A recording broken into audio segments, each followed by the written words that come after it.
முட்டா பசங்களை எப்ப நீ வேலைன்னு கைகட்டி வேலைக்கு போறியோ, அது எந்த உயர்வான பதவியா இருந்தாலும் உன் வாழ்நாளில் பாதியை தொலைத்து விடுக்கிறார். யாருக்காகவோ உழைச்சு கொடுக்கிறார். உன் வாழ்க்கை நீ வாழணும். அப்ப என்ன செய்யணும்? சம்பளத்துக்கு வேலை செய்யற இடத்துல இருந்து நகரும் போத கஷ்டப்பட்டு உழைக்கிறவன் முட்டா பையன். அவன் பாவம். என்ன சொல்ல போனா அப்பாவி.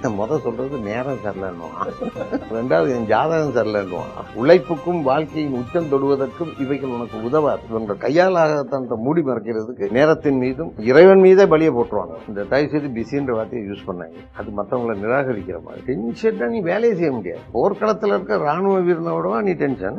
நீயா உனக்கு பேராசைகளை ஏற்றுக்கிட்டு நீ நடந்தா உனக்கு ஸ்ட்ரெஸ் வரும். விஞ்ஞானிகளுக்கும் அதே ஆறறிவு தான், அப்துல் கலாம் ஐயாவுக்கும் ஆறறிவு தான், எங்க சுப்பனுக்கும் குப்பனுக்கும் ஆறறிவு தான். உலகத்திலே மகா மோசமானது எதுன்னா மற்றவனுக்கு எது ஏன்னா நடிப்பானுங்க.